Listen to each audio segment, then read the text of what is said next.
Hello everyone. तो दोस्तों यहाँ पर एसएससी की तरफ से कुछ वैकेंसीज निकाली गई हैं और ये जो वैकेंसीज निकाली गई हैं दोस्तों यहाँ पर आप देख सकते हैं कांस्टेबल जीडी की यहाँ पर वैकेंसीज निकाली गई हैं, एसएसएफ की वैकेंसीज निकाली गई हैं, राइफलमैन की यहाँ पर वैकेंसीज निकाली गई हैं, सिपाही की यहाँ पर वैकेंसीज निकाली गई हैं। दोस्तों ये जो वैकेंसीज यहाँ पर एसएससी की तरफ से निकाली गई हैं इसके लिए यहाँ पर लास्ट डेट रहने वाली है 30/11/2022 तक, यानी 30/11/2022 तक आप इन पोस्टों के लिए यहाँ पर ऑनलाइन अप्लाई कर सकते हैं। और यहाँ पर इन पोस्टों के लिए जो आपका टेस्ट रहेगा यानी कंप्यूटर बेस्ड टेस्ट जो आपका होने वाला है वो यहाँ पर जैन 2023 में यहाँ पर एसएससी की तरफ से कंडक्ट किया जाएगा। ठीक है दोस्तों, अब हम थोड़ा सा नीचे स्क्रॉल करते हैं। नीचे स्क्रॉल होने के बाद दोस्तों कुछ और इंपॉर्टेंट देख लेते हैं।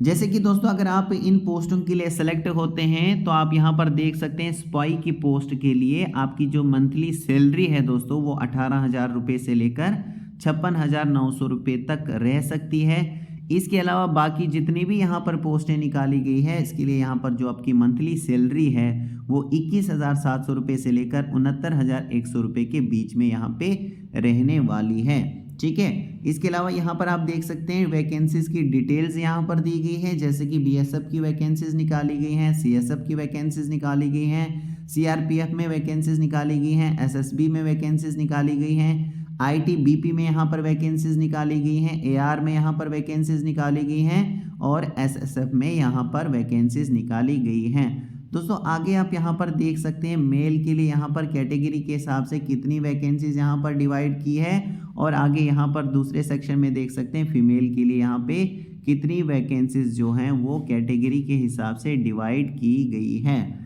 दोस्तों इस तरीके से यहाँ पर अगर हम टोटल की बात करें तो 24,369 पोस्टें यहाँ पर एसएससी की तरफ से निकल कर आई हैं।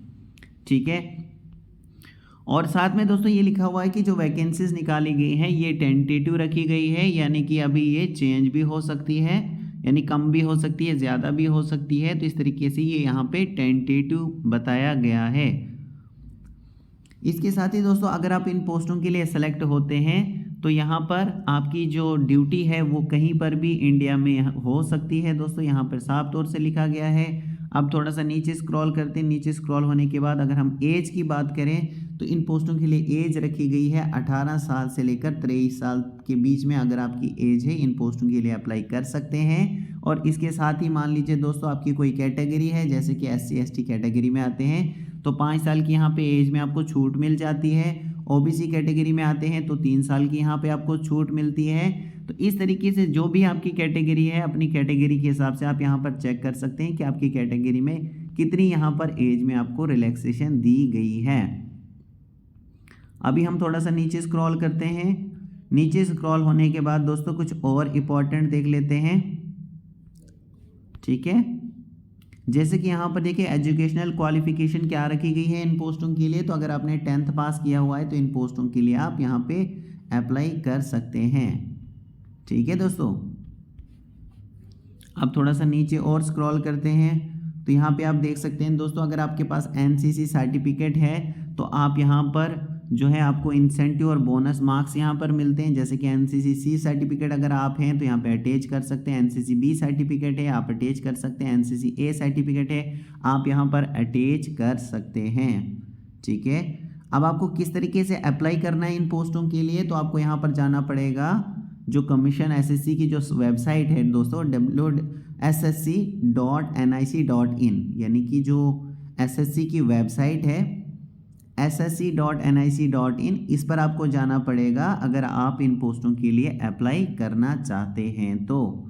इसके साथ ही यहाँ पर आप देख सकते हैं लास्ट डेट यहाँ पर लिखी गई है। जैसे कि मैंने आपको बताया कि 30/11/2022 तक आप यहाँ पर इन पोस्टों के लिए अप्लाई कर सकते हैं। थोड़ा सा नीचे स्क्रॉल करते हैं। नीचे स्क्रॉल होने के बाद दोस्तों यहाँ पे आप देख सकते हैं कि आपकी जो फीस रखी गई है इन पोस्टों के लिए वो 100 रुपीज़ यहाँ पर रखी गई है, यानी 100 रुपया इन पोस्टों के लिए फीस रखी गई है।